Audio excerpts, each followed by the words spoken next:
Folks, welcome back to the Artifexian podcast. Today is a noteworthy episode. Episode 95, 905, will go down in history as being the final Artifexian podcast episode. This is not a joke. This is not clickbait.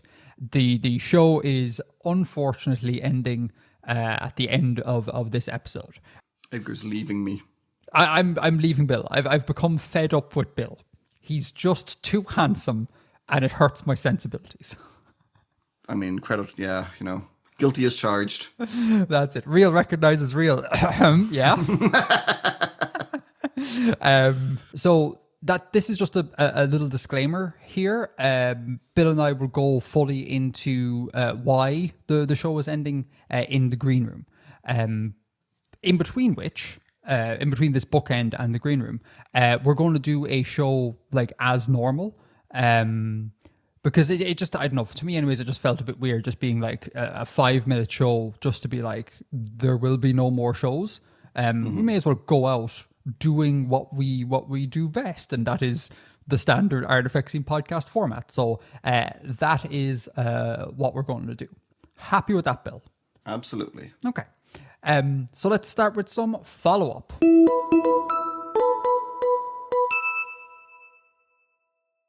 Now, today is going to be a very Edgar follow-up heavy. In fact, all the items of follow-up are stuff that I've put in the doc, so fans of Bill are just going to have to wait until world building, unfortunately.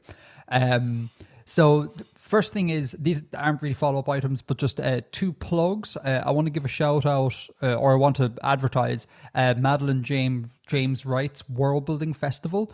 That's running from the 5th to the 7th of September. I'll be partaking in this. It's essentially a kind of like YouTube-wide series of live streams that run kind of functionally all day from the 5th to the 7th of September. Like I said, I'm going to be taking part. I'm going to do a talk on music, and I'm going to do a kind of speed run making a world map in Blender on stream. And there's going to be a whole host of other people. Con Langery's involved, Langtime Studios involved, Worldbuilding Pasta, Ross Bay Geo, and loads more. I can't remember the exact list here, but it's all on the website. And what I'll do is I'll link Madeline's announcement video, so y'all can go check it out. So save the dates and pop along to any and all of the live streams you can. It should be good fun. I will also as well, or just want to say many thanks to Madeline, because everyone else, barring me, has been pulling their weight in terms of getting this thing together and scheduling and forming like little groups to do kind of live streams. But my life has been hell of late, and I basically just text Madeline on Discord or message her on Discord where like, listen, can I just kind of check out from this, please? And will you just like message me when there's absolutely something I need to act on, right? Like confirmation of times, etc. And she was so lovely and supportive. She was just like, yeah, no bother, you take you, etc. So she was just absolutely wonderful. Madeline's a great person, and the Worldbuilding Festival will be great. So yeah, check it out, folks. Sounds like a good event. It should be good. It should be good fun.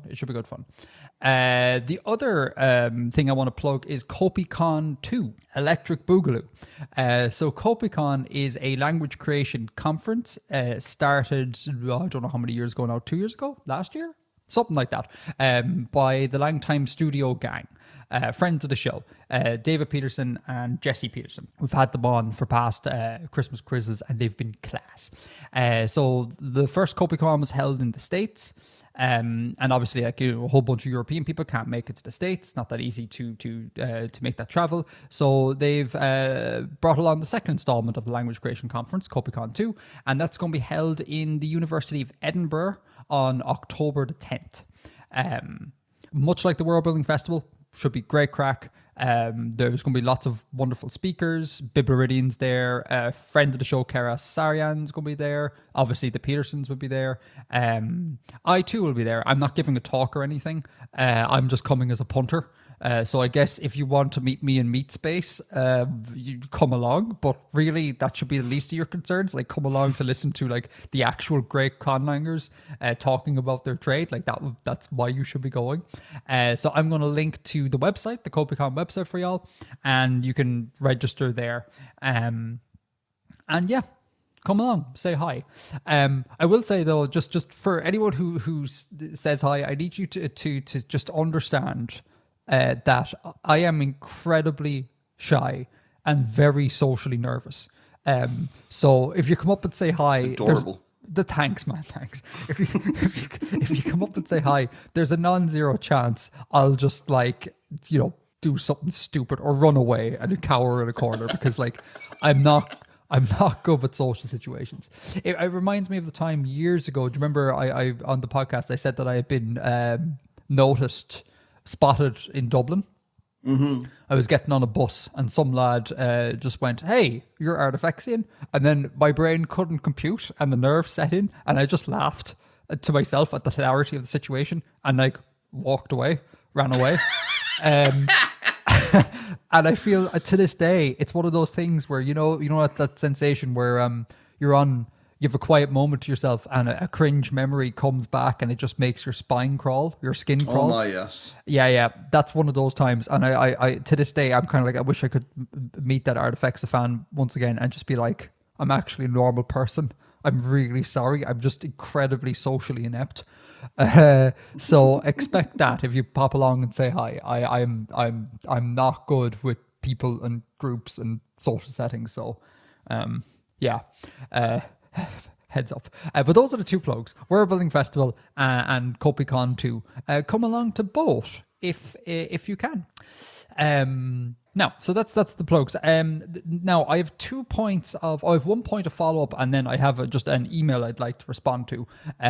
So the first point of follow up is there's very little to discuss here. I just wanted to read out this comment on air because I thought it was a very good summation and elucidation on the point I was making in the previous show about. I talked about why Irish people hate living in high-rise flats. And I talked about how that was linked to negative experiences with high-rise flats in the past and poverty, crime, etc., all that sort of jazz.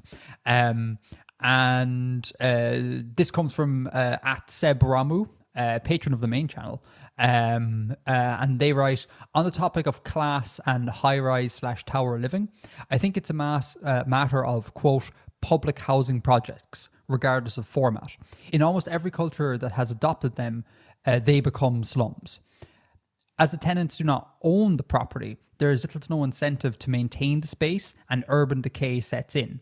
Property values drop and a, quote, lower class moves in as it's all they can afford.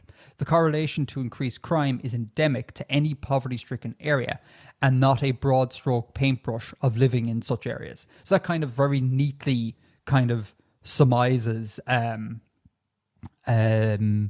my thoughts from the previous show in a more eloquent way. And I think it also, there's the point here about like the idea that maybe you could own social housing. I think in Austria they do that. I could be wrong with this, but I think there's some sort of social housing scheme in Austria where you something like you're a tenant, but you do have some degree of ownership. I think there's something. All I know is that it results in people being extremely happy. I watched a documentary on it once. People in Austria seem to be extremely happy with being with social housing and being in social housing, and I think it's as a result of some sort of like different model, as opposed to sort of the council house sort of vibe that we got going on here. But don't quote me on that. Do your own research. I'm an idiot. I don't know what I'm talking about most of the time. So yeah, that's Seb Romo. Anything to add, Bill? I mean, yeah, there's a point being made there, and I could see what Seb's getting at. But owning the property doesn't mean you're going to invest in maintaining it. I mean, if you look at slums and tenements all throughout history, like if you look at the tenements of Edwardian Dublin, the tenants didn't own it. It was owned by, and it wasn't public housing, that was owned privately. And it wasn't maintained either because they didn't care. The owners didn't care about the welfare of the people living there. And And the point about increased crime is endemic to any poverty-stricken areas. That's true to a point, but it sort of betrays how crime is socially defined and socially constructed. And everyone cares more about, or the state cares more about shoplifting than it does about wage theft. Right. Blue collar versus white collar crime sort of thing. Like all neighborhoods have crime. It's just some neighborhoods, the crime is very overt. And other neighborhoods, it's just, tax evasion. And there tends to be more people in poverty than there are wealthy people. So, by numbers, it's going to be disproportionately represented. Yeah. I suppose proportionally represented, but, the proportion is different. You make a good point. I mean, it's a multifaceted thing, obviously. But I think the one of the reasons why I was like, I should read out Seb's comment, because I think Seb filled in some of the gaps that I left out in the previous episodes. So about the specific like Irish high-rise concept. Yeah, exactly. But yeah, it's a multifaceted thing for sure. So that is high-rise living. Next one. This is not follow-up because it's not related to anything at all, but it intrigues me. So this is my show, or was my show, still is kind of my show. So I'm going to read it out. We got an email from Anon. And essentially they have, it's a big old email. I won't read all of it. But essentially it's a question on ergativity. So Bill, you might want to check out for this part here. So just make a cup of tea or whatever. It's going to be a little bit linguistically dense, I think. So the relevant part here for me anyways, Anon writes, I'm working on a language with cases and animacy. I like the idea of animate subjects and inanimate direct objects being unmarked. So a sentence like, the man saw the rock would have no case marking, while the rock saw the man would be doubly marked, making it stand out more. I think one way to do this is to have a split ergativity with nominative accusative alignment in animates and ergative absolutive in inanimates. For example, and I'll put these examples like kind of glosses, I don't know what you call it, these example sentences on the video, so you can go check it out and chapter art. The examples here are, the man, nominative, sees the rock, absolutive, versus the man, nominative, sees the dog, accusative. The man, ergative, hits the man, accusative. Oh, sorry. The rock, ergative, hits the man, accusative. The rock, ergative, hits the stick, absolutive. So I'm not going to explain what split ergativity is. I'm just going to assume that if you're listening to this and you're interested, you know what it is. The things I wanted to bring up here is two things that I want to, I guess, advise Anon on based on my experience, which is likely very flawed. So again, do your own research. The immediate thing that popped out to me is the idea of double marking.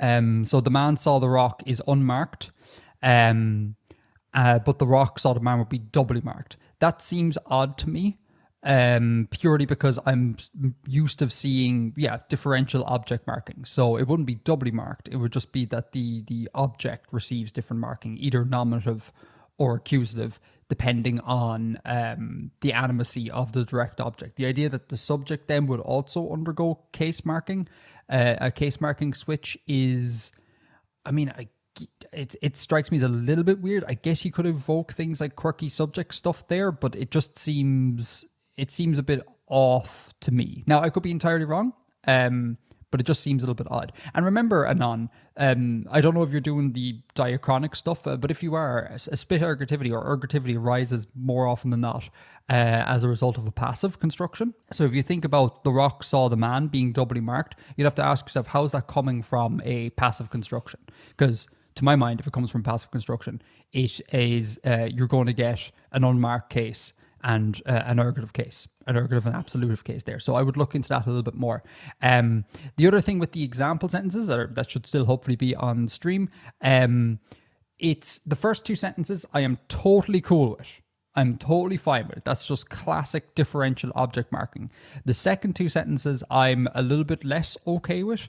Again, it could just be gaps in my knowledge, so again, do your own research. But as far as I'm aware, when you have an ergative statement and there is differential marking, it's going to be differential subject marking more often than not. So in the last two sentences, the rock would be the one that would switch case and not the man or the stick.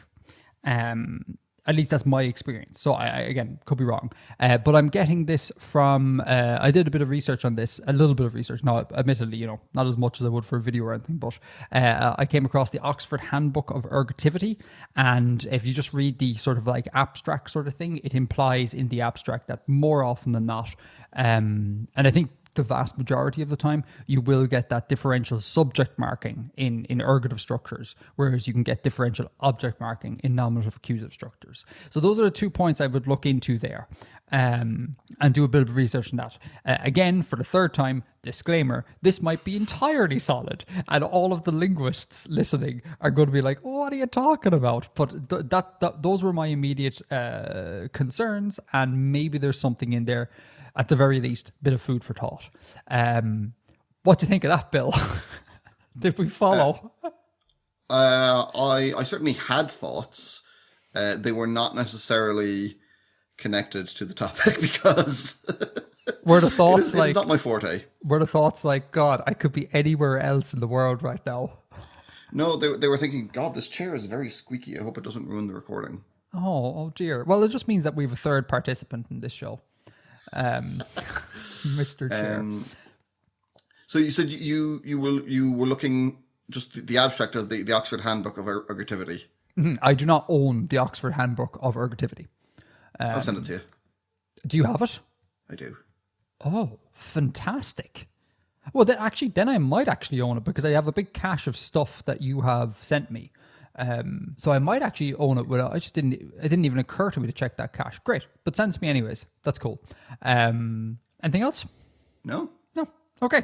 Follow up done. Shall we do a small violin? Should we do the last installment of world building?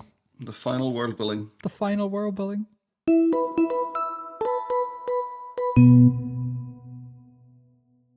So, for this final installment, we are once again in Cairn.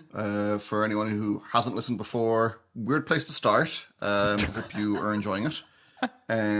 This is a setting I've been working on for a few years now, where there's a sort of society-wide labour uprising happening against companies that are kind of something like the East Indian companies or, mercantile, militarized trading companies of the Age of Discovery and early modern period. Mm-hmm. The good guys. I'm leaving. And yeah, I'll just get into it.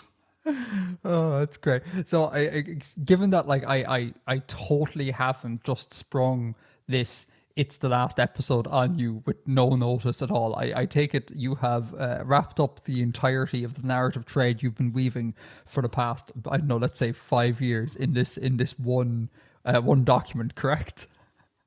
That is not correct. That is not correct. It's gonna be a cliffhanger. We're gonna end on a cliffhanger. That's it. There we go. And then what's called future commentary channels will release many videos being all like, how would Cairn have ended? My rewrite of Cairn, etc. So it'd be great. We're just giving fodder to commentary channels. Cairn fanfic will finish the story. Exactly. Yeah. There you go. Will Chief Bailiff to Eintov and Yarta Yartland finally kiss? Yeah, right. Not two characters I would have shipped, but sure. Yes. Anyhow, launch into it. Investigator's report. In the course of my investigation into the theft at the Vuchal counting house, I discovered a number of concerning truths. These revelations, and the conclusions that must be drawn from them, are of grave concern to the city of Lansk.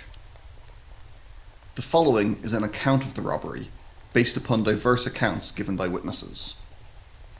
The robbery termed a rightful seizure by the thieves, was carried out at the Vucal counting house 3 days ago.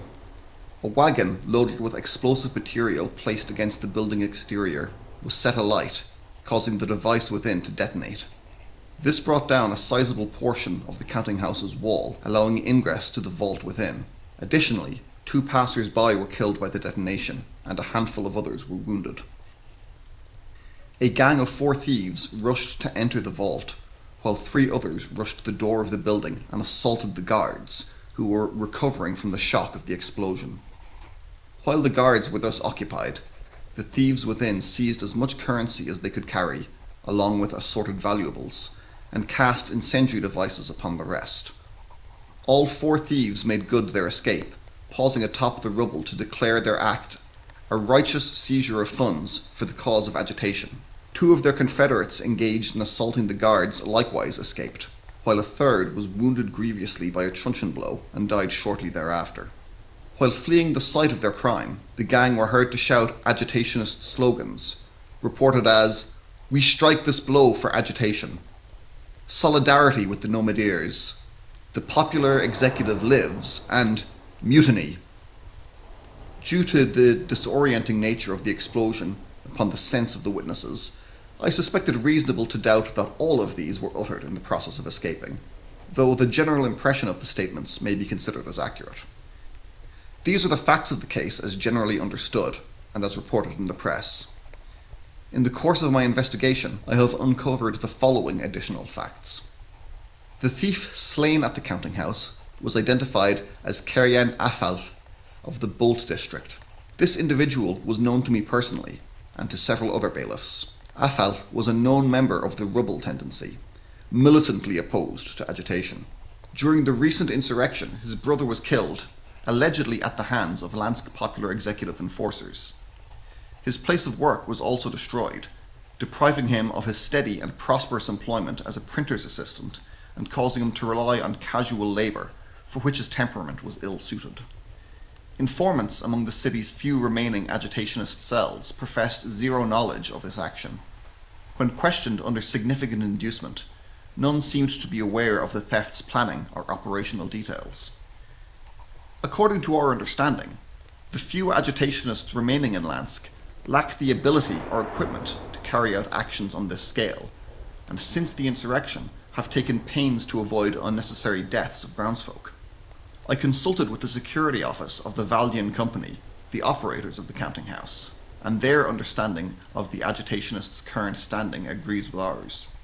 The Rebel tendency are likewise unlikely to have access to the materials required to carry out this act, being primarily engaged in street violence and counter-agitationist disruption.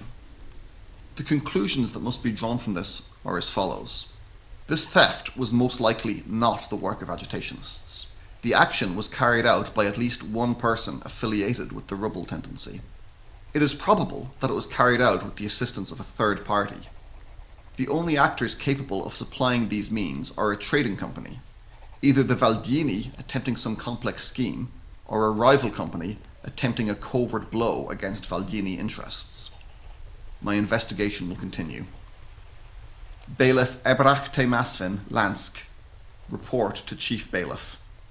Found filed among the Chief Bailiff's personal papers, not alongside ongoing investigations.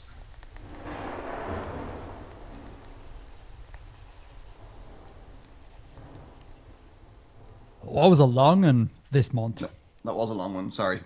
Yeah. No, it's great. It's great. Like, we had 20 minutes of just me talking functionally. So we need more dulcet tones. As usual, thoughts?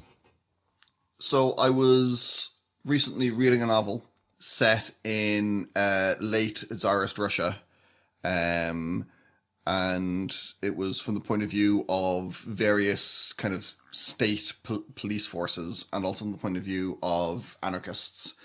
And part of what the anarchists were doing was they were going to stage an expropriation, as they called it. They were going to rob a bank, and you say that it was like their rightful claim because it was the people's money. Mm-hmm. And that got me thinking about bank robberies and how would that work in Cairn, which doesn't have the exact same kind of financial infrastructure, etc. And that led me to this. Oh, all right. Elucidate on that final point. What do you mean don't have the same financial infrastructure? Like the concept of banking wouldn't be the same as it is here, and there wouldn't be the same relationship between banks and state because the state as such doesn't really exist. Right. Are you saying that robbing a bank would be not really a blow against the state? It would kind of be just a blow against an independent money handler sort of thing. So therefore, it would be a different sort of the robbery would carry different kind of like meaning. To a point, yeah. I mean, it would still be disruptive to the economy of the city or whatever, but it's not. The relationship isn't exactly the same. Okay, and why is the financial setup different? Is there any thought behind that, or that's just what happened to come out? It's just, I mean, I don't think it would, because the historical context is different. The same institutions wouldn't exist in the same way because it's a different society. And like, does a counting house, this bank analog? So like, if I walk into a counting house, what's the different? Do I get different vibes to when I walk into a bank? What's it look like? Well, I don't imagine that individual people would have accounts in the same way, or certainly groundsfolk wouldn't be expected to have a bank account in the same way as we do. Okay. It would be more like wealthy people and businesses and organizations would use their services, but individuals less so. Most individuals less so. Okay. Yeah, that makes sense. Yeah. So we have. Sorry. Continue with your summary. No, that was kind of it. I mean, the rest of it is there, I think. I think my summation is that we have a robbery that on the surface is made to appear to be an agitationist act, but it's actually. And I thought you were going to make this like a rubble act, but it's not. This is like a company-led false flag sort of. Exactly. Malark, yeah. And your man, Chief Bailiff, whatever. The Chief Bailiff, this is in Lansk, and Lansk is under the Tamar Company. They're the big player in the space. Not under as such, but they are powerful in the city. Yeah. Okay. So he's effectively so it was like the Tamar Trading Company, and the Chief Bailiff is covering this. Hence why this letter is found in his personal papers and not alongside official stuff. Yes, although the other side of it is, so he's not filing it with like the normal cases, so it can't be pursued in the same way. So he's burying it to some extent, but also he hasn't destroyed it, so he's keeping it there. Maybe as future insurance. If he needs to turn on the companies, or needs protection, or needs some kind of leverage over them. I'm glad you left that open there, so the fanfic in the future can hook into that tendril. It's good, because Bailiff Sarta is probably well aware that the Tamar Company may have been responsible for the death of his predecessor. Yes, and that was covered in a letter many moons ago. Yes. Who is Bailiff Ebrach Temasfin? Just an investigator within the bailiff's office in Lansk. Okay, cool. The thing that stood out to me, and I'm so sorry if this has been covered before, they blew up a wagon. Mm-hmm. Is there precedent for like gunpowder here? I don't know if they've got gunpowder, but they've certainly got like stuff for mining, blasting or explosives for mining with things like that. Okay, but remind me, they don't carry like guns? Personal firearms do not exist. No. Okay, grand. I don't know exactly how the batteries aboard vessels and aboard the ships work. I don't know whether they're gunpowder or something else, but they don't have personal firearms. Sure. I like your line here. Due to the disorienting nature of the explosion upon the senses of the witnesses, I suspected reasonable to doubt that all of these square bracket slogans were uttered in the process of escaping. I just love the idea that the boyos are like, they're after like blowing up, there's chaos, and someone goes, wait, lads, we forgot to say the words. And they all just like gather and they're kind of like, mutiny. And then they just leave. There's like a Monty Python-esque skit that potentially could occur there. I found that very funny. Yeah, well, like, they probably said something as they were running away to really hammer home the idea that it was agitationists. But after you've just been caught in a bombing, you're going to be a little hazy on details. Right. And I'm not expecting, very flowery poetic language. We strike this blow for agitation. Like I can see mutiny, but I can't see complex sentences occurring. But it is fun though with we strike this blow for agitation, solidarity with the Nomadeers, the popular executive lives, mutiny, all that sort of jazz.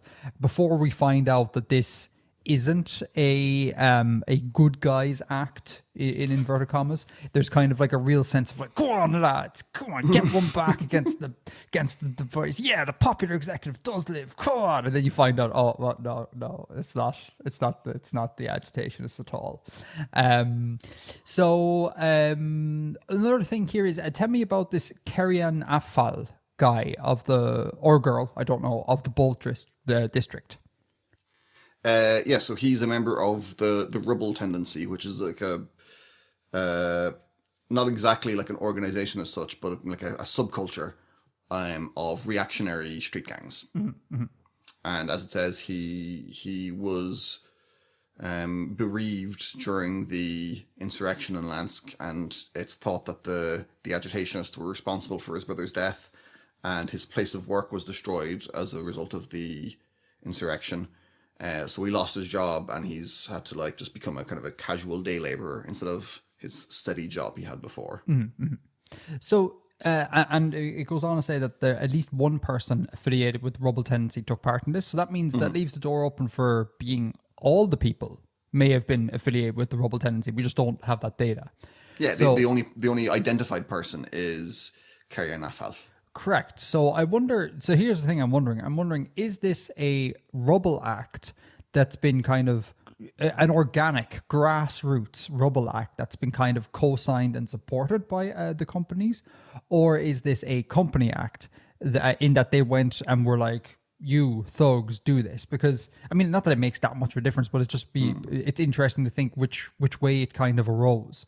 Because, I mean, if the former, that's kind of really sad, because it's like, if they're all rubble people and they're extremely upset about losing loved ones and jobs, etc., it's one of those classic things where it's like, you don't blame the oppressor, you blame another kind of groundsfolk community. Do you know what I mean? You blame the agitationists as opposed to looking one step higher and be like, well, why are the agitationists doing this? Could it be because all of this oppression? Maybe your ire should be directed more towards the oppression. So it's kind of like it propagates this sort of like I guess kind of culture war where people of the same kind of like status are made to squabble against one another when they should be fighting upwards, if you know what I mean. Yeah, it's a lack of class solidarity. It's a lack. That's very elegant. Once again, I've said this many times over the years.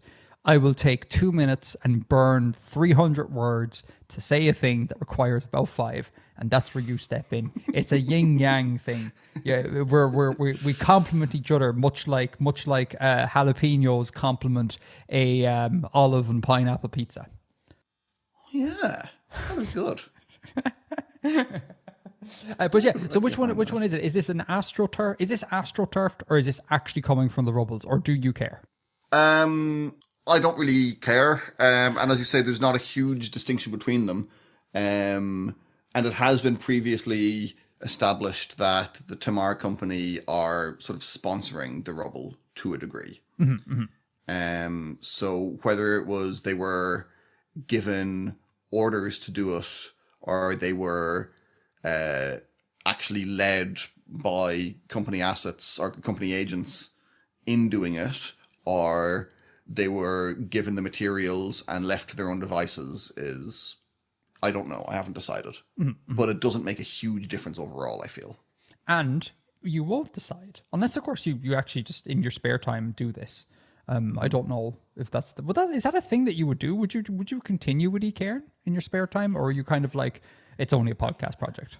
In my head, I would like to, but I find it very difficult to do stuff like this without the the external the external impetus, without like the deadline of having to do it for the podcast. And I'm with you on that. I'm with you on that because the thing is, like, life always gets in the way. So you're kind of like, oh yeah, this weekend I'm going to sit down and do the thing. But then, the boiler breaks, right? And then you have to fix the boiler or whatever. Whereas, if you have an official deadline, that elevates the project up to the same level as the boiler breaking. So I'm completely with you on that. I'm the same way. There's plenty of things where I'm like, in my spare time, I'm going to like build a model train set. It's going to be so cool. And then I'm like, I don't have time to do this, and no one's holding me accountable to this, so I'm just not going to ever do it, really. Would you be a model trains guy? Oh, absolutely. That is one of my hopefully when I retire and I'm in good health and stuff, I'm going to just build model trains left, right, and center. It's like IRL tactile Minecraft meets City Skyline sort of thing. Great, absolutely great. I love it. Dioramas everywhere. Oh, what a delight! I don't know that it's for me, but I really respect it that it exists. If you get me. I'm really glad it exists. I love it. I think it's amazing, and I think as well. I've just actually recently found a channel. It's so recent that I actually don't know the name of it. They've just been begun to creep up in my algo. I'll leave a link to it if I can find it. It's a person who does like model train set diorama sort of things. I has in my head, I've always had this idea of what a model train set is, and it's like it's so much more advanced. Like these dioramas that they make are like exquisite works of art. And it's not just kind of like, there's a train set and then there's like, you make a little hill and there's a house or two. It's like these incredibly, almost feels like it's like movie miniatures sort of vibe that goes on. It's just, wow. It's great. It's absolutely great. But anyhow, final thing on my point, and then I'll pass it back over to you to tell me all the bits that I've missed, is I'm intrigued to know what significant inducement entails. So, to quote, informants among the city's few remaining agitationist cells professed zero knowledge of this action. When questioned under significant inducement, none seem to be aware of the TEF's planning or operational detail. What is significant inducement implies torture, and just bear in mind that we are ostensibly a bit of a PG-13 podcast. Discuss that without kind of getting us banned from YouTube. Actually, no, it's the last show. Go for it, Bill. Doesn't matter.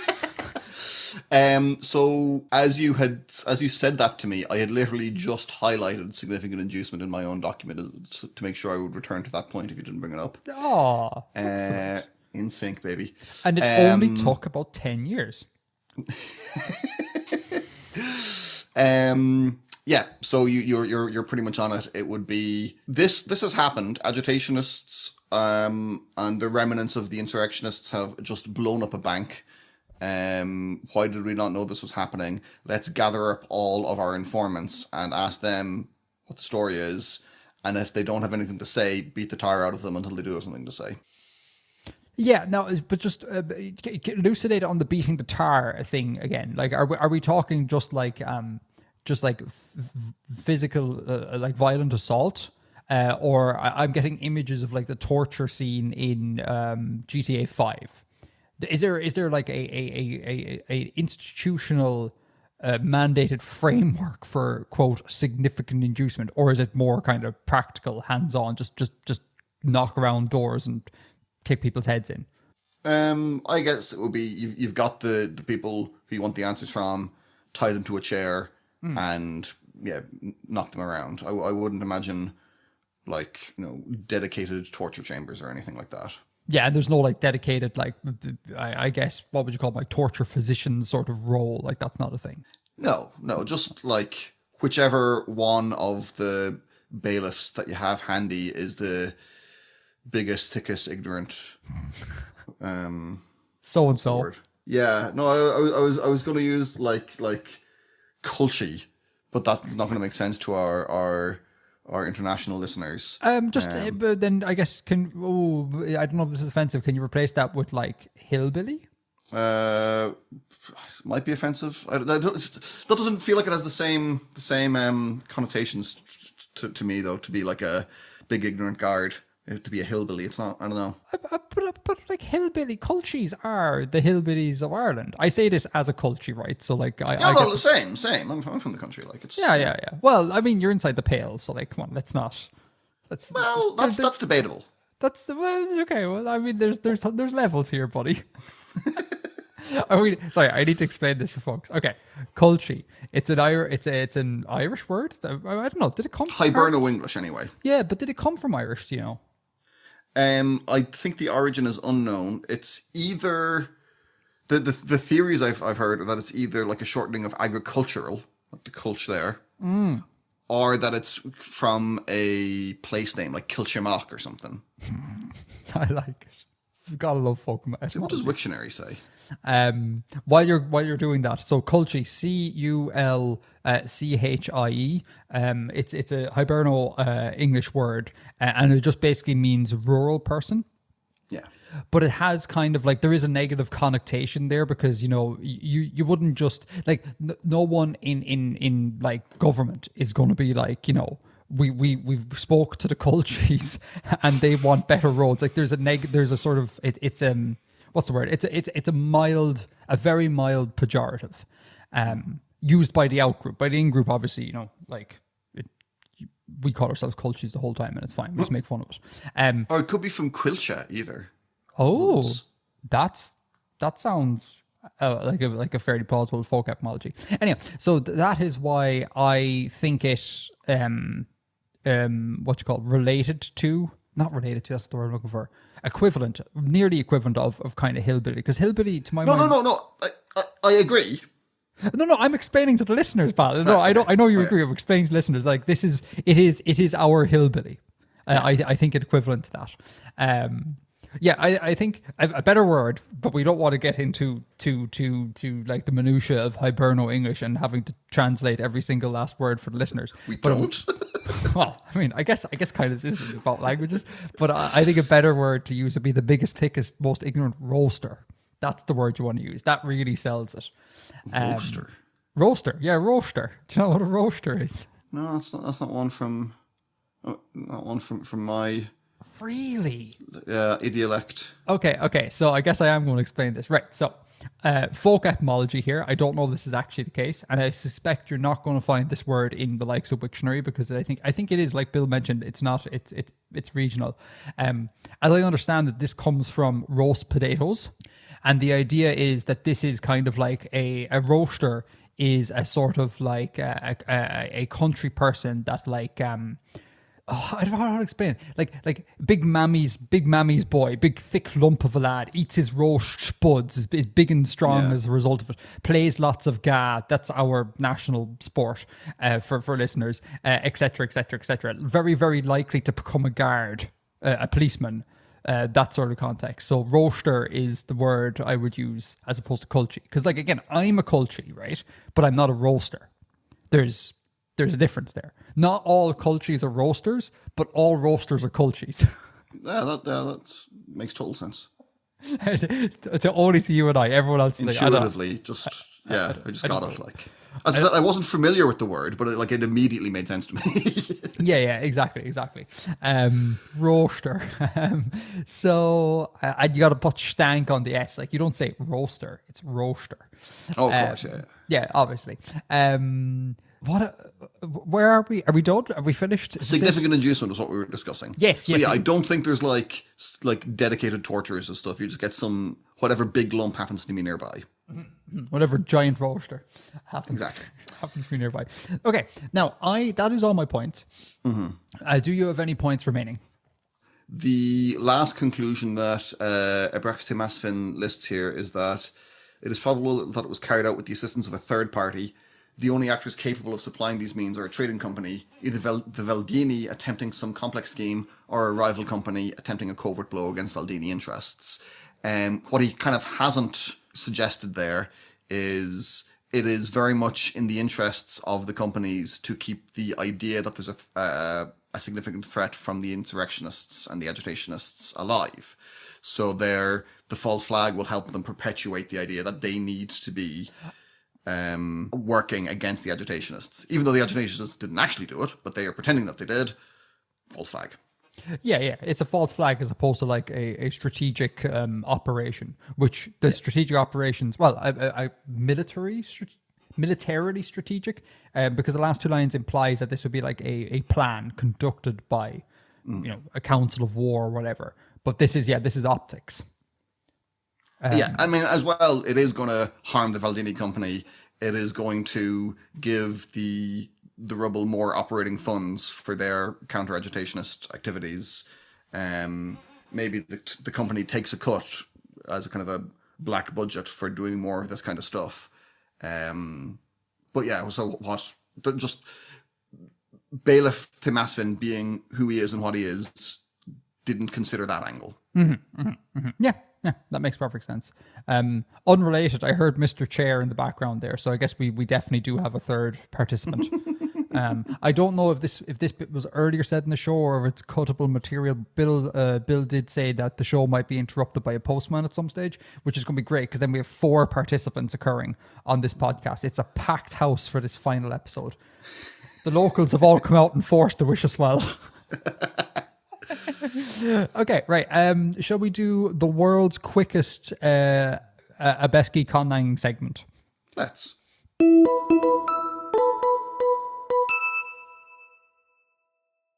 So, it's a bit weird to talk about the Abheskii language again, given that this is the final episode. I suppose, in the interest of doing the show as if it were just a normal show, I did some work on the language.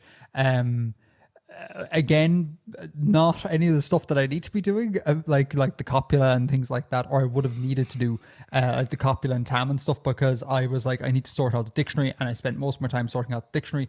There's a link in the show notes. You can go check it out. I guess check out the final state of that doc, because much like Bill, it is unlikely without a deadline and without a pressing need that I will be able to continue this. And that kind of defeats the purpose of, like, we'll talk about more in the green room, but like ending the show because there's too much happening kind of defeats the purpose of doing that, to be all like, we'll end the show, but I'll just keep working on the thing that is contributing too much to the, this makes no sense. So final state of the doc in show notes, go check it out. Yeah, like I said, I was doing dictionary work, and there's just some, if you scroll down to the dictionary, there's some fun little etymologies that some of which came directly from Bill here, and I think they were really good. And I just want to highlight them. And then one thought that I had, and I want to highlight that. And that's basically it. And then that's how we end. Yeah? Sure. So we talked last time about Nietzmak, which was the word for chief. And I had said, hey, is there any possibility we can split that into Nietz and Mak and make that word be big person? So the word person, except in an augmentative. So the idea is like the head guy is the chief, that sort of thing. And so Nietz became a thing that came from, I think it was Proto-Netup, which means mountain. So it basically meant mountain man, the big man, etc. And that was the word chief. And then I can't remember exactly how we got to this point, but I texted you at one point and I was like, hey, maybe we could look. I can't believe I just clicked that. That is so stupid of me. Sorry, I just clicked a ridiculous thing. Never mind. I was like, maybe we could also have more words for chief, leader, boss, that sort of thing. And I was like, okay, we could have a word like head person. So we have like big person, augmentative person, and then we have like head person. And then I was kind of turning as to like what this would mean, how you would use them, because it's all well and good just being like, we have multiple words for whatever. That's fine to have. Languages have that, but you want to kind of think about how these would be used. Mm-hmm. And it was Bill's idea, and I love it, that the head person is, I came up with the form Bramak, and that's chief, leader, or boss, comes from Proto-Baram, head, and Mak, person. And that's used for any chief, leader, boss, any that sort of thing. For the most part, if they're like low-ranking leaders, specifically those whose duties are more like hands-on, immediate, tactical. So kind of like not the tip of the hierarchy, but somewhere in the middle in general. Now, obviously things are squishy and it can move around, but that was cool. And Nietzmak meaning a big person. Think of Niet, think of mountain, because it comes from mountain as being like, taller than the head, high up there, peak, summit. That's used, that word would be used more for people who are like CEOs, top of the org chart sort of thing. So we have these two words, Bramak and Nietsmak, which I thought was just a fun little thing. And I never in a month of Sundays spent this much time thinking about leaders and bosses when I do conlang, but given that this is a kind of like about colonial mercantile companies, this is like nomenclature that would be used, So I thought that was cool. Thoughts, Bill? Yeah, I was quite happy with how that all shook out. That it's kind of different kinds of leadership and different connotations to them. Yep. Because in the real world, this stuff is so fluid and inconsistent. Mm-hmm. I mean, if you think about like military ranks, real world military ranks, a captain in an army is a very, very different level to a captain in a ship. Yes. They're quite different roles. Obviously, one's on water. That's not the point. But there are different kind of levels of seniority. Mm-hmm. So single words can mean different things, and meanings get kind of messy. So while the main thing here is that Bramak and Nietsmak are levels, the connotation is different. Is that the Bramak is a kind of more immediate and tactical, and the Nietsmak is more strategic and overall. Yeah, exactly. I love that. And that was not my idea at all. I guess it was my idea to come up with several words for, I think it was my idea to come up with several words for boss or whatever. But it was your idea, the breakdown. And I love that. So that's class. Props to you, Bill. And then the final thing on this that I just think is fun is we had in the previous incarnation of the doc, we had a word for boat, Getzi or Getzi. I can't do the aspirated consonants. And I decided, with no input from Bill, so this is the first time Bill's going to be hearing about this, I decided to yeet that word, get rid of that word. Mainly because I wanted to start smashing the word boat into other things, and I didn't like the forms that arose. So I was like, I'm going to come up with a different word for boat. And then I was kind of like, wait a minute. It is established canon that these people were at no point in their history big into their water shenanigans. Mm-hmm. Like they were land traders, you had said before. It's the Earthani's realm that they're kind of the water. They ply all their stuff on the water and have done for a long time. So I was like, given that, I wonder if it's even appropriate that the modern word for boat, like a watercraft, like a ship, would be an Abheskii word. Perhaps, and it totally could be, right? But I was like, maybe to make the world feel a little bit more lived in, maybe we could borrow an Earthani word for boat and have that be the word for boat. And so I messaged Bill. Oh no, you do know about this. I messaged you about this, and I was like, can you give me an Earthani word that doesn't look like Abheskii words per se? And Bill sent me Bieldum, which is not like Abheskii words. It has the wrong sort of like syllable structure. And I made that into Bield. And that is the Earthani word for boat, and it's borrowed into Abheskii, and they use Bield for boat, which freed me up to create a new word that could be tacked on to other things to create more words, because we just leave this word for boat there. So like the word for an airship wouldn't be a sky boat, because I'm saying that the boat specifically has connotations of being on the water. Sure, yeah. So I came up with the world's worst word, tat, which means vehicle, and it only sounds so crap because it literally is just there to smash on to other things. So we end up with the word hienat, which comes from hiemo, sky, and tat originally meant just cart, but now in modern times it means vehicle. And we end up with hienat, the word for airship, because it's a sky cart, a sky vehicle.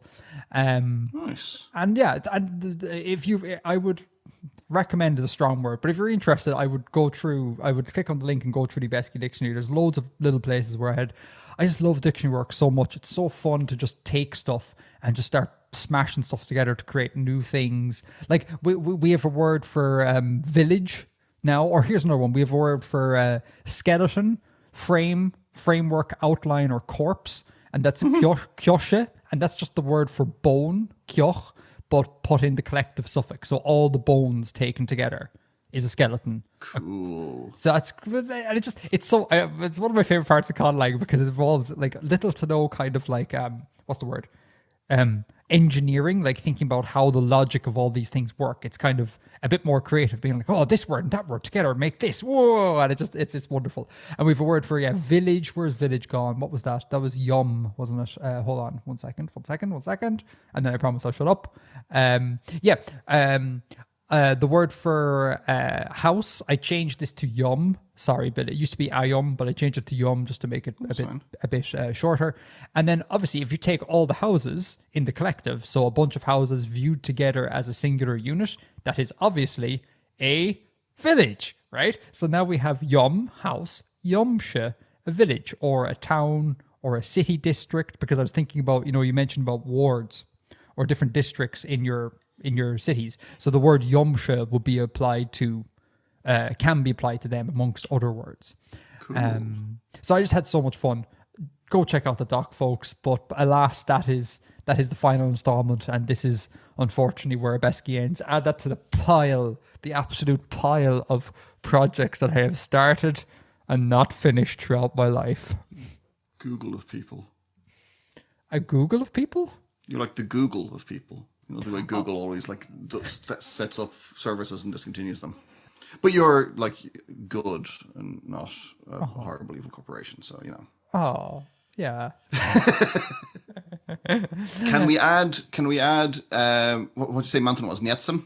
Proto was Nyetup, so I think what does that come out in modern? Because it's not in the dictionary. I forgot to add it. Yeah, it would be something like, what is it? Nyetup? I think it would just turn into Nyetup for mountain. I think so, yeah. I've put it in there. I don't know if I've put it in right. You can check. I'll check after show. It's fine. Damn it, I thought I had all the cases covered, but I do not. But anyhow, that's it. Anything to add? No, dude. I've had a blast, like having you put these questions to me and having to think about them, and having you do all of the work essentially for my setting. It's fine. It's fine. I feel a little bad, to be honest. No. I wouldn't have suggested if I didn't love doing all the work. It's totally fine. I'm just sad that it wasn't able to move at a quicker pace, such that it could have been to some degree finished before this ended. But that's just the nature of these things. Like, it's the misfortune of like timing of events and things like that. So I'm just sorry to leave you with a half-finished project. But you did get a map. I did get a sweet map. That map is a finished project.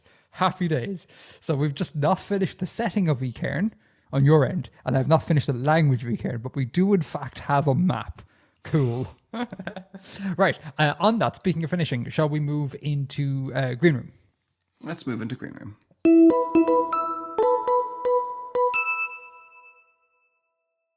Green Room. We are going to talk about why the show is ending. I guess once again you're going to have to listen to me talk for a bit, folks, here, because this is entirely my doing. Bill had nothing to do with this. So the basic shtick of it is that I just have too much on my plate, and I have to kind of try and declutter my life a bit. Jesus, calling the podcast clutter seems very dismissive, but I need to take away projects that aren't mission critical, to put it in wanky business speak. And unfortunately the podcast falls into that realm, because see, I don't really want to talk too much about personal life stuff, but just over the past while, lots of things that have come up that have complicated personal life further, and that has kind of tipped the scales. Where kind of, prior to, we'll say, the start of this year, maybe a little bit more, maybe prior to like this time a year ago, everything was kind of imbalanced. Okay, I had X amount of kind of work stuff, podcast, YouTube, streaming stuff, had X amount of that, and then I had like personal life stuff, and they were just about at an equilibrium in terms of manageability. Possibly the personal life was like slightly outweighing things a little bit. But yeah, now what's occurred, there's a couple of things have occurred that balance has gone way off kilter. And I'm just struggling to get things, to get everything I need to get done. And hence why the sort of needing to strip back a little bit. And you the listeners might have probably noticed that we used to, like back in the early days, we were very much on a 1 month schedule, sometimes a little bit even more, you know. But like of late, we were not been hitting that target. Like there's been loads of times where I had to say to Bill, like I can't make this month's recording. I'm just too far behind on everything. And then it gets pushed out to the next month. So it's like every 2 months ish. And then it's kind of like, I foresee that becoming increasingly a problem. And I'm kind of like, at what point do you just kind of like, do you turn around to listeners and be like, listen, I'm not going to like drag this out on you, and particularly like patrons, like paying listeners, that weighed a lot of me as well. It's kind of like, it's ostensibly a 1 month show, but that's not been the reality for a long time, and people are paying for that, and then I'm not delivering on that, and that just kind of like, yeah, hurts, and it makes me feel bad. So that's essentially the reasons. Stuff is too complicated. The podcast is unfortunately not mission critical, so it's one of the things that are on the chopping block. Thoughts, Bill? I mean, I'll be sad for it to end, but you know, these things need to be treated practically. Yeah, I understand. Yeah, thanks, man. And you were really nice about it as well. Like you were just kind of like, oh, that's sad. When we have personal correspondence, and also behind the scenes sort of stuff, we had not intended for this to be the final episode, because Bill and I had talked about this many months ago, and I was like, we'll have lead in time, right? So you got a chance, Bill, to kind of find a way to wrap up some narratives. I think we said in our head we'd call it 12 shows, like another kind of season, so to speak. Calendar year, yeah. Another calendar year, something like that. And we had also said about finishing on a Christmas quiz, making that the final show, which would have been a more satisfying, I think, conclusion. But again, life conspired that just at this moment and for the next couple of months, just stuff is just crazy. So I had to make the call and be like, Bill, I think it's basically now like, and again, you were really supportive, really nice about it, and you were just really chill. So thank you for that. Well, I'm a thoroughly lovely person, and you're privileged to know me. That's it. That is exactly. How scary? So I'm first of all, I'm sorry, folks. That's the big thing. I'm really sorry, because there are people, like every kind of audience, you have casual watchers who are just kind of like, I tune in if I'm bored and the algo happens to serve it to me. But then you have people who are who've followed since the beginning and like follow it. I don't want to use the word fanatically because that has negative connotations, but like they really care about the content. And I'm really sorry to all of those people that this is occurring. But all good things must come to an end, sort of thing, so that's that. The other thing is, just some practicality standpoints. So the podcast, behind the scenes tech talk, the podcast is hosted on artifexianpodcast.com. That's what serves all of the podcast players, right? And it's also stored, if you will, on YouTube in video format.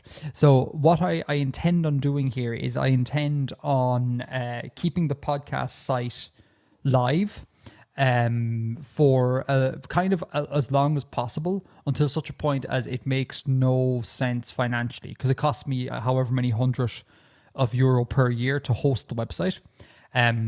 At some point that just becomes like, an expense that it makes no sense. Like, if the metrics are kind of like you had it's the year 2040 and you had one listener in the past 2 months, like there's no point hosting the thing. So eventually that website will go dark, and that means that you will no longer be able to get the podcast on podcast players, but it will remain on YouTube indefinitely unless YouTube starts charging for storage, because it's free, right? So that's where the podcast will exist. That's the end game of that, basically. The other thing is patrons. I've yet to cancel the Patreon, but that will be cancelled by the time you're hearing this. The Patreon page will go dark as well. I'm going to put a little post thanking you guys, etc. So you may have seen that already before this recording. I don't know. We'll see how that goes. And I think that's all of the logistical things around that. Can you think of anything else? Is it possible to download the podcast? Yes. You can go to the website and download every episode. Yeah. I would like to do that for myself as much as anything, to have my own archive of it. Oh yeah, of course. Yeah, you can do that. You can also do that from a podcast player, although some podcast players won't display beyond a certain date for reasons I don't understand. But on the website, as it currently stands, download everything for sure. And anything else? Am I forgetting something? Not that I can think of. At least, okay. So it'll be online for a while. It'll be on YouTube as long as YouTube doesn't start to make it difficult for us to do that. Yeah, exactly. What about the email and stuff? We'll be shutting down the email. The email is tied to the website. Tied to the website. That's why we have that like at podcast.com that comes from the website. It's a custom, whatever you call that, like a custom address or whatever. That's going to be tied to that, so that would also get shut down. And then obviously this kind of goes without saying, obviously all the social media still remain because they're tied to other activities. So there'll still be Reddit, there'll still be Discord, etc. So with that, what I thought would be a nice way of finishing was to maybe just do a bit of a retrospective, like a kind of like, no one outside Ireland will understand this, but a sort of reeling in the years sort of thing. If you'd humor me, Bill, and maybe we could have like, bring up our favorite moments, that sort of thing, etc. Don't know if we can afford the Steely Dan for the theme music, but otherwise, yes. Did Steely Dan do the theme music for Reeling in the Years? Well, I mean, they didn't like hire Steely Dan to do it, but it's a Steely Dan song, yeah. Oh. Pretty sure it's Steely Dan. I'll leave a link in the show notes for people if you want to go check this out. Effectively, it is what it says on the tin. It's a show where it's like, I don't know, half-hour show where they cover the events that occurred in a given year, and it occurs over time, basically. It's great. I love Reading the Years. It's great. It's a great TV show. Yeah. So I think it started around 2000, and it was every year, I think, since like the 60s, and it had like, a half hour of what was happening in the world and what was happening in Ireland with set to music from the era. And then every few years they do another session of it. The years since it's broadcast, yeah. And it's mad, but the final, it's so off topic. The final series was the 2010s, right? And they've yet to make obviously the 2020s, because we're, check back in 6 years' time. I presume it would be in 6 years' time they might consider doing that, because they usually do. One of their seasons is an entire decade, basically. But in any case, this final season ended on the biggest cliffhanger ever, because it was like December 2019, a mysterious pathogen emerges in China, and then like hard cut. End of series, and you're just like, what's happening next? Fine. It's probably fine. Don't worry about it. So I can't wait to see the fallout from that. But it's very like dystopian, sort of like or J.J. Abrams mystery box sort of thing. Except this will actually deliver. But yeah. Anyway. So like retrospective, right? So first thing first, and this is so self-indulgent, lads. Just let me have it. Show the first time an episode was uploaded was on March 27, 2015. Now, Bill and I have been recording, I think, about a month or so, maybe a month or two beforehand. But the first like official It Goes live was on March 27th, 2015. So that is a little over 10 years ago. I was 25. Whoa, that is insane. That isn't. My brain had just finished forming. And now it's just deteriorating. So anyhow, that's when it started. We used to use those 10 years well. We did, yeah. That's so, and it's mad thing about all the stuff that's happened in those 10 years. Because I was a music teacher at the time, no longer a music teacher, wasn't a professional air quotes YouTuber. Now I'm a professional YouTuber. The move to Korea, getting married, just so much stuff has happened in that. It's crazy. In that time we've recorded 113 kind of 113 episodes in total, I think, actually. Yeah, because I just crawled the total uploads. So that's including side episodes and things like that. So when you look at it from a strict business standpoint, like if the YouTube boffins were to look at you and be like, it took 10 years to make 113 episodes. Do you think we can keep the lights on at Google? That can't be right. Because if this is 905, 12 nines is 108 and 5 is 113. So yes. That's not counting the halves. You're right. Sorry. You're dead right. I meant to crawl or just count the uploads, but I didn't. I just went straight from 905. You're right. It is 113 plus, as is indicated in our show notes. So maybe there's like 120 maybe something like 120 about that. So that's again, but the YouTube boffins, they definitely be complaining about like, how do you expect the lights to be kept on at Google when you upload 120 odd episodes in 10 years? I'm sure there's channels out there that upload 113 episodes in a single day. But anyway, so then I got thinking about the stuff that we've covered and stuff that kind of sticks in my brain over the course of the 10 years. And in no particular order here, the Star Wars reviews we had done were a big part of this. That was so fun. Every couple of years, reviewing the sequel trilogy, and it was just, God, those movies are bad. God, they're so crap. I maintain my stance. I think these sequel movies really have highlighted just how good the prequels were. Good is relative here, obviously, but God, after this, completely wayward execution that was the sequel trilogy, at least the prequels had a concept behind them. I mean, if they hadn't given the middle one to a different director who made a good film and then they got rid of all of the good ideas he made, maybe that would have been better. Yeah, I mean, if they just had planned a little bit, yeah. I still maintain that, not to turn this into a Star Wars segment, but I still maintain that it is, I would much rather watch the very, very imperfect, borderline crazy rantings of a singular mind, that is the prequels, than this sort of hodgepodge committee designed Disney garbage. Even if you can make a solid argument that the prequels are in fact worse because lots of people really hate the prequels, but for me it's so much easier to watch those for those reasons than it is to watch the sequel stuff. Anyway, Star Wars reviews were a big one. Then you put down here, we got music. Oh, you did music reviews back in the day. I forgot about that. People would send us. You did a few of them. Yeah. The one I remember most is Army of Mushrooms by Infected Mushroom.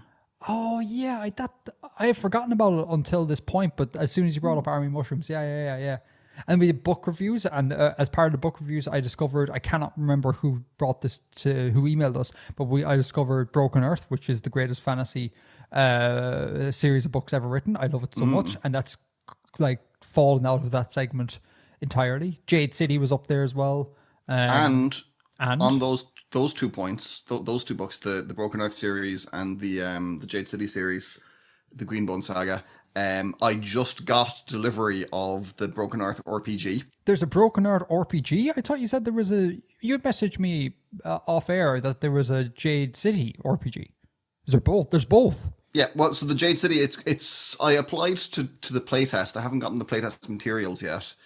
That's maybe one of my favorite companies, Evil Hat.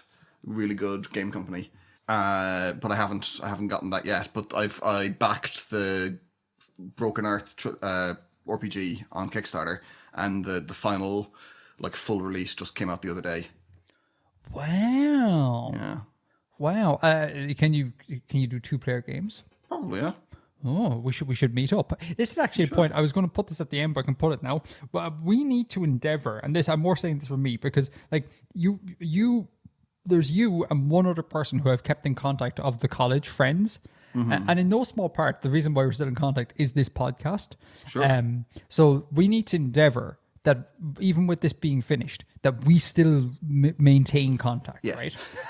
Because and that requires, as I'm sure people are aware, like in adult life, that requires actual maintenance as opposed to just like it'll happen, right? Because everyone goes their separate ways, lives in separate areas, etc., etc. So if you don't get a quasi regular "How are you?" text from me, call me and shout at me, because we need to, and we should make an endeavor to like meet up.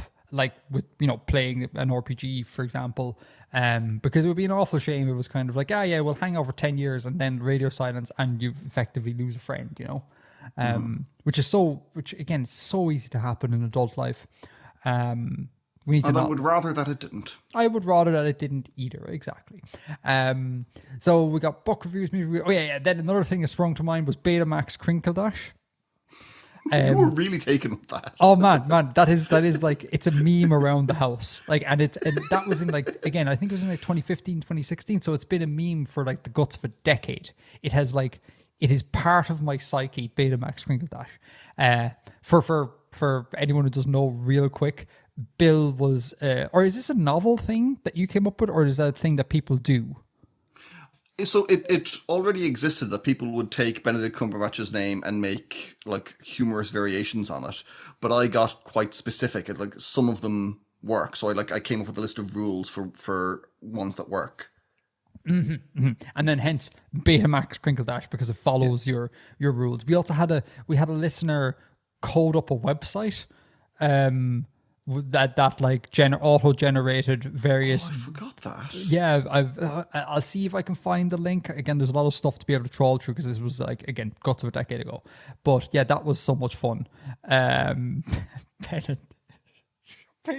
Crinkle Dash. Every so often I go back and listen to that, and my reaction to, because when we were doing that segment, you just kind of like, interspersed your explanation of this thing with examples, and like all of them were fairly humorous, but I don't know what it is about Betamax Crinkle Dash. Maybe it's because Betamax is such an outdated word, that it just felt very different than the rest of it, and it just hit so hard. So Betamax Crinkle Dash was a huge thing. Another thing that just dawned on me, the whole like Bill loves Napoleon meme saga was in there as well. That I'm reminded of that. We had Sandwich Discourse. Do you remember Sandwich Discourse? We did a few episodes on what is and isn't a sandwich. I do. And they were great crack. Nothing to do with world building or conlang or anything. Just part of the intellectual explorations. What you call it? Unwarranted tangents is what I would call them. We obviously the Christmas quizzes, so we had tons of people on over the years. I won't be able to like off the top of my head name everyone, but like Name Explains, Zidnaf, the Petersons, Bibleridian, Mitch was there. Just Zidnaf. Madeline. Did I say it's Madeline? Yeah. Zidnaf. Loads of people joined us for the Christmas quizzes, and we all just sat around and watched you win every year. Apart from last year, isn't that right? Last year you were dethroned. Last year I was the MC. The year before I was dethroned. That's right. The last time you played, you were dethroned. That's right. Yeah. And then the final thing on my list of the things that have stuck with me is our favorite Yarte Yartlin. I always find it really fun in these kind of like long non-standalone podcasts, whatever you call them. What's the opposite of standalone? I don't know. Serial podcast. I always love how it just these memes and these characters and these in-jokes come up, and you basically you would never be able to predict beforehand that like why Yar of all the characters you've dreamt up with, like why Yar became the thing that people latched onto, but people did, and then he became the whole thing, and that was really cool listening to and reading all the stories associated with him and the broader E. Kearney world. Yeah, just fun memories, man. Have you got anything else stick out to you as a memory? Aside from the pain and the hardship and having to put up with my nonsense, being like, Bill, we need to re-record. I was unhappy with this. The internet's gone, Bill. Can we reschedule, Bill? Apart from all that. 10 hours slaving over a hot audio stove. Exactly. No, I think you've covered it there. Yeah, I mean, it's been a blast. Been a blast doing this with you and having these experiences, and it's been a blast having people take to what we've done and have people who enjoy listening to what we do and react to it and respond to it. Like you said about latching onto a character or just, having their own ideas and engaging in any way at all. It's been really gratifying and yeah, thank you so much to Edgar and to the audience. Oh, I'd say one last thing that springs to mind. I can't believe I forgot about this. A Bank of Artifexia. Oh, yeah. That's a huge thing. Like, I still have and will, unless a fire occurs or something, I will forever have my notes collection, my banknote collection, where I've saved all the letters I've received over the years. They're all in a safe, secure place. And like, I just imagine, like, again, I'm 65, I'm retired, I'm going through possessions, and I'm just like, oh, look, these letters, and read these letters again from, like, and Sam the Barber sticks out as a frequent contributor with beautiful calligraphy in their letters. Yeah, it's so cool. And also another thing on the having people engage with us. Sometimes I find it a little trite when people go like, "Oh, we really love having a small audience," right? Like, the cynic in me before having built a small audience, would have been all like, "That's just pure nonsense, right? You don't want a small audience. You want a big audience. You want, you need to be able to live. You want to make lots of money off this. It is unsustainable with a small audience, and it is unsustainable with a small audience. Like, Bill and I would never have been able to pay the bills with a podcast that generates this much ad revenue and this much patronage. We appreciate all of it for sure, but like, the reality is the reality. But over the years, I've really mellowed on that. Like, at the start, I used to be all like, I would feel a bit ashamed to be like, I wasn't able to cultivate a massive podcast audience, like with thousands of people. Like, I'm pretty sure it's only in the hundreds that listen. Only, obviously, the internet has warped the perception of crowd size here. But I mellowed on that something serious over the years to be all like, it is actually such a cool thing to have a smaller audience, so that you can, like, you individually almost know the people who engage, like Sam the Barber, like that person, that name will stick with me for years and years and years to come. And this, and the same thing with all the people in chat. It's like the audience is small enough that you kind of can develop a bit of a kind of, not a relationship, obviously, but a sort of like, they're not just like nameless masses. Do you know what I mean? Yeah. It's much more personal, and I really grew to love that and got over my sort of like, I'm a failure as a content creator the attitude I had after. That was after about a year or two. I was kind of like, oh God, this is not growing. And then shortly after, I was like, yes, this is not growing. This is great. So thanks so much, folks, for everything. I thought of a couple more. Oh, go for it. People making fan art. Are you going to bring up what fan art? Is there a particular item of fan art you'd like to bring up? Milo sent in like in-world propaganda from Lansk, Soviet-inspired propaganda. That's right. We got some portraits drawn of us. Me holding shirtless, holding an eagle. And what was your one from the same series? I can't remember that. I don't remember because the only reason I'm so sorry to the listener who sent this in. This has not been stored in RAM, unfortunately, but I only remember your shirtless eagle picture because I have it saved on my in my hard drive, and it comes up. Cool. Weird. Well, I mean, it's an artifact of the show, but you know the way a file has a thumbnail image, right? Yeah. And if it's a multi-page document, you can click over and change it. You just happen to be the thumbnail image for that. So every time I open up my documents folder, I am literally like, upon opening a fresh documents folder, I'm faced with a semi-naked Bill with holding a bird. You're welcome. And it's been there since, again, the guts of a decade. And we back, particularly in the early days, we had a listener, Azzy, who did a load of fan art of us, on forests of things we illustrated, yes. and Asmodean, Asmodean remember, did the Artifexian podcast highlight animations. I often think about where Asmodean _ is right now, because they unless they change profile and go under a different username, I get the impression they perhaps grew out of the show. Totally fine, right? Because they were I think they were quite young when they were making. I think they were like going into college or have college age or something. And then just kind of Asmodean kind of ceased to be a character in the Artifexian sphere. And I kind of think about like what happened to Asmodean, like, you know, grew up, family, that sort of thing. And I think that about other listeners, like, I wonder where you are, you know, like what's going on there. And again, this is testament to the idea of the small audience. If we did not have such a small audience, there would be no Asmodean. There'd just be like, yeah, that guy who did whatever, do you know?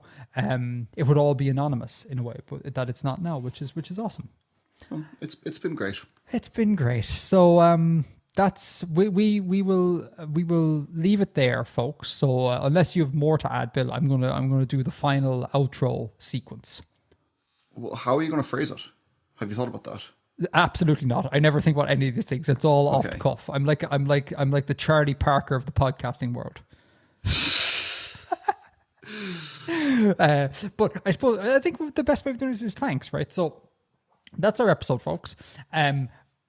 Big shout out, thank you to Bill, for doing this with me. It really means a lot that you were on board with this and you hung out with me for these past 10 years. And it has, like I said, it has definitely kept us together as friends.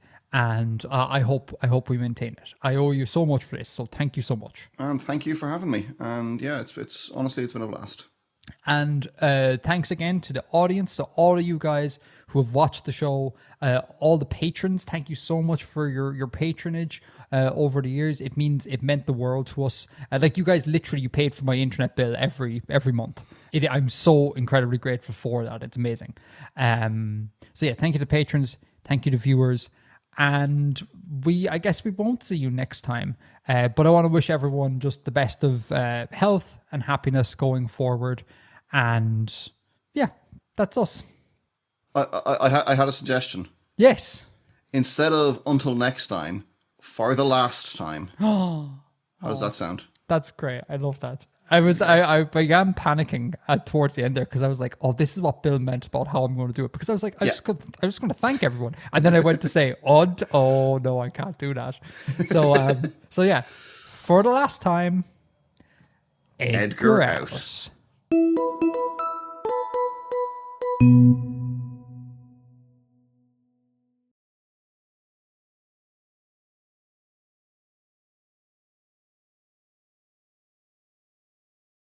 Oh, that's really sad, man.